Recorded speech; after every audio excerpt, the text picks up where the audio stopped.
Greetings viewers, Eric the Car Guy, also ETCG1, and if it's your birthday, happy birthday. Some people get crabby about that. I'm not sure what I'll title this video or even how it's gonna work out, but just think of it as we're sitting in the shop, we're having a conversation, I'm telling you a story about my Acura Vigor or a recent experience with repairs. And I'm sure some of you can relate. Here's the setup. The other day I was driving the Vigor. I took it on a trip down to Kentucky and back, and when I came back to the shop, I noticed that it was making a really bad noise coming from the engine compartment. I kind of had an idea what it was, that being the AC idler pulley.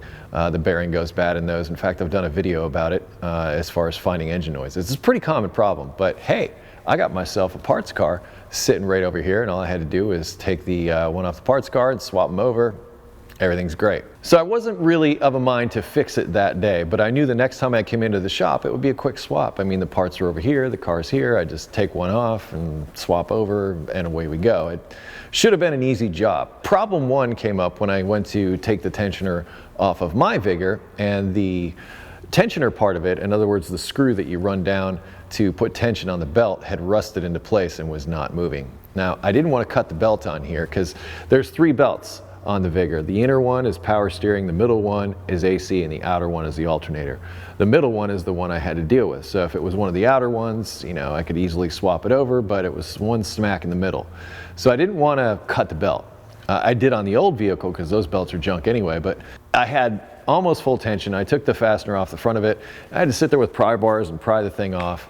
And here's the deal. I didn't make video of any of this. It wasn't intended to be any kind of video, it was just, okay, I'm gonna do a quick fix, I'm gonna take care of this. Anyhow, first problem came up. I couldn't move the tensioner, it was rusted into place. So I had to pry off the old tensioner pulley to replace it with a new one. And I took the whole tensioner assembly off, took it over to the bench, had to heat it up a little bit, broke the rust loose, put a little anti-seize on it, got it moving real nice. Real proud of myself, you know? Almost broke my arm. So after I get everything all back together, I've got it running on the lift to see if the noise had gone away, and it indeed had, but I'm looking underneath it and I'm noticing a puddle of transmission fluid that's starting up by the radiator. And that's the area where I was working, obviously, to replace that pulley. And I'm like, oh great, looks like I disturbed one of the transmission cooler lines going into the radiator, and now I've got a pinhole leak, and now it's dripping on the floor. And I'm like, great, just great. I then cut out the old portion. In fact, I wasn't even nice. I didn't use a tubing cutter. I got my Sawzall out and just went zip zip. This is my car, okay? Yell all you want. And replaced it with a piece of fuel line. Done it before on other vehicles, you've seen it with the Ford Contour most recently, had the exact same issue. I was working on it, disturbed those rusty lines, and a pinhole started. Like I said, I just threw a piece of rubber line in place, and some of you took exception to that, saying that it was gonna explode. Come on, people, seriously. Anyway, did the same thing to the Vigor. But the Vigor has had an oil leak for some time, and it's a common oil leak with the Acura Vigor. The oil filter housing that mates up to the engine block has a funky little gasket that is supposed to seal and often hardens up over time. I've even seen them crack, and it causes an oil leak. Well, this one's had it since I got it, and I knew what it was. However, doing what I do, making repair videos, I thought, okay, one day I'm gonna make a video on how to find engine oil leaks, and I could use the Vigor as the prime example for that. As I'm sitting there watching the car run and saw that there was a puddle of transmission fluid on the floor, well, there was almost an equal sized puddle of oil right behind it. So I'm thinking, you know, I'm renting the house that I'm living in now, and it's leaving spots on the driveway, and I'm just like, you know, I should just deal with this now. I mean, I've actually had the gasket for more than a year. I mean, that's how backed up the schedule had gotten. And of course, it's my car. We talked about this in another video, Mo Rides, Mo Problems. I mean, every time you turn around, there's something to fix, and then there's other stuff I'm fixing and videos I'm making and all this stuff, and I didn't want to get into it. So I decided on that day that I was going to replace that gasket. I'd done it 100 times in the past. And you know, it was something I knew that I could probably knock out in a half hour, and then I could get started on my work for the day and start shooting videos. Well, I went to do it, and it wasn't quite turning out the way I had remembered. It's been some time since I've worked on these cars. I mean, come on, I probably have the only 2 in Cincinnati, Ohio, sitting right here. I mean, there may be 3 or 4 other of them floating around out there. They only made them 3 years. They were a quirky, weird car. Not a lot of people got into it.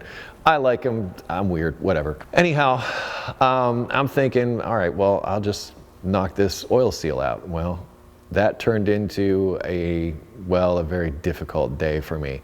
In fact, just to put it in perspective, I started with all this. It was about maybe 11 o'clock in the morning with these repairs. That was with the AC idler pulley. And by the time I was done, I think it was like 6:30. And the problem was, I'd got the old gasket off. It's in a very difficult location. It's actually up underneath this intake, up on the engine block. It's not an easy place to work. You can't see any of it. And part of the problem I had was every time I went to place the gasket on the oil filter cooler to mate up to that piece that I talked about that mates up to the block, every time I would do that, it would leak. And I mean, it was Niagara Falls. It was just barfing oil out the side of the engine. And I was like one of those, oh my God, kind of things. Yeah, I'd start it up and I'd look and I'd see that. And well, let's just say these walls echoed with the sounds of profanity. And I'm kind of glad I wasn't videotaping it, but I want you to know I'm not above it, okay? You know, I know that, well, kids watch my show, and I'm not going to put that out there. I've never felt that that was appropriate for my show, so I was glad that I wasn't filming, but I will say, I will admit to you here today that there were several expletives. Well, one expletive in particular that was said very loudly several times every time I saw that oil leak come up, which I think was a grand total of 3 times in 3 attempts that I had made, even going into my parts department and looking for a new O-ring. I didn't solve the problem until I actually removed the oil cooler and sort of glued the O-ring into place and then put it on there. And that's no easy feat because the oil cooler has 2 cooler lines going to it. Well, the cooler lines are only about this long and there's clamps. And once again, underneath this intake manifold with about this much space to work in. Yay! So anyway, didn't shoot any video, no video at all. And it brings me to kind of the point of this video is sometimes I just want to come in here and work, but it's really difficult because every time I walk through these doors, I think, wow, the video opportunity. And I always bring my camera when I come here. I mean, even if I come here on a Sunday or something like that, it's really difficult. I have to like, because I know that you're all clamoring for videos and I'm clamoring to make material, but man, I actually have a backlog of a lot of videos right now and I'm trying to put them out. And some of you say, Eric, why don't you post 2 videos a week? Well, I'm doing just that with Random Tuesdays, so there. Sometimes I just want to work. Sometimes I just want to be me. Sometimes I just want to be Eric working in the shop because honestly, this place is like heaven to me.